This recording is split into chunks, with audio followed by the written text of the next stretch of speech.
പയിച്ചിട്ടാണ് ഈ മനുഷ്യന്റെ കൊടല് കത്തുന്നത്. ഈ ജാതിക്ക് എത്താണ് അവിടെ പണി?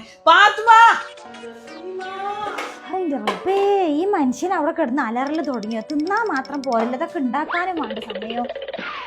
എന്തെങ്ങളെ പള്ളിയിൽ കൊക്കപ്പോയി ഉണ്ടോ? കഞ്ഞി കുടിച്ചിട്ട് 1 മണിക്കൂറായിട്ടില്ല, അപ്പോത്തിന് നിങ്ങൾക്ക് പയിച്ചോ? എത്ര മല മറിച്ചിന പണി എനിക്ക് അവിടെ ഉള്ളേ? എത്ര നേരം എന്നെ വിളിച്ചണേ? എനിക്ക് നേരത്തെ തിന്നാനുള്ള ഫുഡ് ഉണ്ടാക്കി തരാൻ തന്നെ എനിക്ക് സമയമില്ലപ്പത്. അത് ശരി, ഞാൻ കാൽമക്കാലും കേറ്റി ഇങ്ങനെ ഇവിടെ ഇരിക്കാണ് നിങ്ങളെ വിചാരം? നേരം തെറ്റാതെ നേരത്തിന് തിന്നാനുള്ള നിങ്ങളെ മുന്നിക്ക് ഇങ്ങനെ എത്തണോണ്ടാണ് നിങ്ങൾക്ക് ഇന്നൊരു വില ഇല്ലാത്തത്. അല്ലെങ്കിൽ ഞാൻ ഇവിടെ ഇരുന്ന് ഇങ്ങനെ കഷ്ടപ്പെടുന്ന നിങ്ങൾ കാണില്ലല്ലോ. നിങ്ങൾ പുറത്ത് പോകുമ്പോഴും വരുമ്പോഴൊക്കെ നിങ്ങളിങ്ങനെ നോക്കിയിരിക്കണല്ലേ നിങ്ങൾ കാണുള്ളൂ. ഇപ്പൊ താങ്കൾ ഇങ്ങനെ കിടക്കല്ലേ, ഞാൻ അടുക്കള കിടന്ന് കുത്തി മറിയണമെന്ന് നിങ്ങൾ കാണില്ലല്ലോ. എനിക്ക് എന്ത് മല മറിക്കണ പണിയാന്നല്ലേ നിങ്ങൾ ചോദിച്ചത്? എന്നാ കേട്ടോളി. ഇറങ്ങി ഓടാനും പറ്റല്ലോ. എന്ന് രാവിലെ 5 മണിക്ക് എണീറ്റ് നിസ്കാരം കഴിഞ്ഞ് തുടങ്ങും ഞങ്ങൾ ഈ പടയോട്ടം. ലാലുവിന് രാവിലെ 7 മണിക്ക് മദ്രസയിൽ വിടണം. ഓനക്കുള്ള ചായ ആദ്യം ഉണ്ടാക്കണം, പിന്നെ ആ പാത്രം കഴുകി വൃത്തിയാക്കണം. അത് കഴിഞ്ഞിട്ട് ഇങ്ങൾക്കും കുട്ടികൾക്കും വീട്ടിലുള്ള എല്ലാവർക്കും ഉള്ള കാൽ ചായ ആദ്യം ഉണ്ടാക്കണം. ഉണ്ടാക്കിയാൽ മാത്രം പോരാ, നിങ്ങളൊക്കെ വിളിച്ചോണത്തി മൂട്ടിൽ നടന്ന് തീറ്റിക്കും വേണം. പിന്നെ ആ പാത്രം കഴുകണം, പിന്നെ എല്ലാവർക്കും ഉള്ള ചായയും കടി ഉണ്ടാക്കണം. അതും എല്ലാവരും മൂട്ടിൽ നടന്ന് തീറ്റിക്കണം. അത് കഴിഞ്ഞിട്ട് വേണം അതിന്റെ പാത്രം കഴുകണം, പിന്നെ അടുക്കള വൃത്തിയാക്കണം. കഴിഞ്ഞിട്ട് വേണം മുറ്റടിച്ചു വരാനും ബാക്കിയുള്ള അല്ലറ ചില്ലറ പണികളൊക്കെ ചെയ്യാൻ. അപ്പോഴത്തേനും ഉച്ചക്കുള്ള ചോറും കറി ഉണ്ടാക്കാനുള്ള സമയമാവും. അതിന്റെ ഇടയ്ക്ക് ഊര നിവർത്താനുള്ള സമയം ഇവിടെ കിട്ടാനില്ല. മുറ്റത്തെ പണി കഴിഞ്ഞാൽ വീടിന്റെ ഉള്ളിൽ അടിച്ചേരി തുടക്കണം, അപ്പോഴത്തേനും ചോറാൻ കൊടുത്തിട്ടുണ്ടാവും. പിന്നെ നിങ്ങളെയും കുട്ടികളെയും കുളിപ്പിക്കാൻ മൂട്ടി നടക്കണം.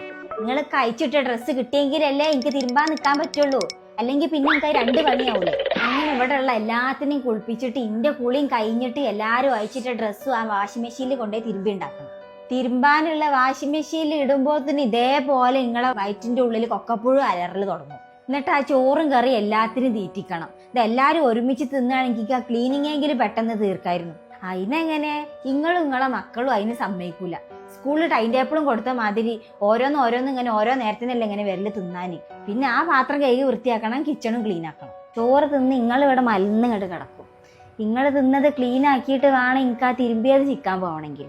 അത് മുഴുവൻ ചിക്കിയിട്ട് വേണം ഇന്നലെ ചിക്കിയതൊക്കെ എടുത്തുകൊണ്ടെന്നാണ്ട് എനിക്ക് മടക്കി വെക്കണമെങ്കിൽ. അപ്പോഴത്തേനും അസർ ബാങ്ക് കൊടുക്കാനായിട്ടുണ്ടാവും.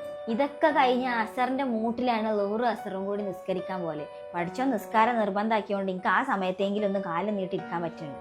നിസ്കാരം കഴിഞ്ഞിട്ട് മനുഷ്യനെ ഒന്ന് കിടക്കട്ടെ എന്ന് വിചാരിക്കുമ്പോഴേക്കും നിങ്ങളെ വൈകുന്നേര ചായന്റെ കൊക്കപ്പുഴ എണീറ്റുണ്ടാവും. പിന്നെ അതിനെ സമാധാനിപ്പിക്കാൻ എനിക്ക് ചായ ഉണ്ടാക്കാൻ പോകണം. അത് ഓരോരുത്തർക്കും ഓരോന്ന്. നിങ്ങൾക്ക് പറ്റണ മക്കൾക്ക് പറ്റൂല, മക്കൾക്ക് പറ്റണ നിങ്ങൾക്കും പറ്റൂല.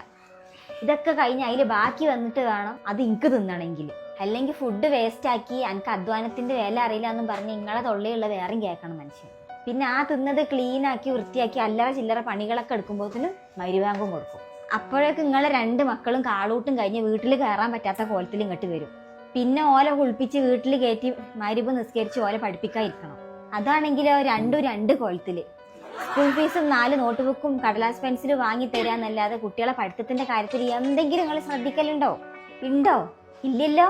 ആ കുട്ടികളെ പഠിപ്പിക്കൽ കഴിയുമ്പോഴേക്കും രാത്രി ചോറിന് സമയമാവും. പിന്നെ എല്ലാത്തിനും ചോറും തീറ്റിച്ച് പാത്രം കഴുകി കിച്ചണും ക്ലീൻ ആക്കി വരുമ്പോഴേക്കും രാത്രി 11 മണിയാവും. 8 മണിക്ക് ചോറ് തിന്നാൻ തുടങ്ങിയാൽ രാത്രി 11 മണി വരെ തിന്നലുണ്ട്. ഓരോരുത്തർ ഓരോ നേരം ഇങ്ങനെ വന്ന് തിന്നും. അതുവരെ മനുഷ്യനെ അവിടെ കിടന്ന് പെടാപാട് പെടണം. രാത്രി തിന്നാനുള്ള ഫുഡ് എപ്പോഴാണ് എങ്ങനെയാണ് ഉണ്ടാക്കിയെന്ന് പറഞ്ഞാൽ നിങ്ങൾക്ക് മനസ്സിലാവൂല. ഇതൊക്കെ കഴിഞ്ഞ് കുട്ടികൾക്ക് കിടക്കാനുള്ളത് സെറ്റാക്കിയിട്ട് വേണം എനിക്ക് നാളെ രാവിലെ ചായക്കുള്ള അരി വെള്ളത്തിലിടാൻ.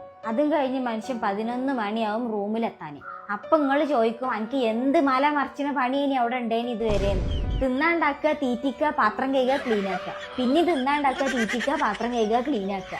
ഇതന്നെയാണ് മെയിൻ പണി. ഇപ്പൊ മനസ്സിലായോ എന്ത് മല മറിച്ചിന പണി അവിടെ ഉള്ളതെന്ന്? നിങ്ങൾക്ക് പറഞ്ഞാൽ മനസ്സിലാവുന്ന പണി മാത്രമാണ് ഞാൻ ഇപ്പം പറഞ്ഞത്. നിങ്ങൾക്ക് പറഞ്ഞാൽ മനസ്സിലാവാത്ത വേറെയും ഡബിള് പണികൾ ഞാൻ ഈ വീടിൻ്റെ ഉള്ളിൽ വേറെയും ചെയ്യുന്നുണ്ട്. കൂടുതൽ എന്നെ കൊണ്ട് പറയിപ്പിക്കാത്ത നിങ്ങൾക്ക് നല്ല തിന്നൂടിയാ ചോറ്. മല മറക്കാൻ എന്താ ഇവിടെ ഉണ്ടായി? ഞാൻ ഇപ്പോൾ ഒരു ചോറല്ലേ ചോദിച്ചിട്ടുള്ളൂ. ഇത്ര തോന്നെ പണിയെടുക്കാത്ത മുനിസിപ്പാലിറ്റിയാ.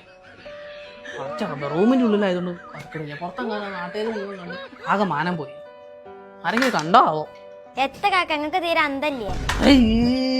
ആകെ പീത്ത്. അതൊരു മഴ പെയ്ത് ചോർന്നതാടാ. ഇടിയും മിന്നലും ഒക്കെ ഉണ്ട്. ഇനി അല്ല ജി ചോറിച്ചാ പൊന്നാരെ കുറിപ്പ് ഉള്ളത് നക്കിക്കാട് പോയി മൂലക്കലോടി പോയി കിടന്നോ? അല്ലെങ്കിൽ ഇതിൻകാട്ടി വലിയ മഴ ഇടിയും കാറ്റൊക്കെ വരും. ഓ പൊട്ടുപോയി.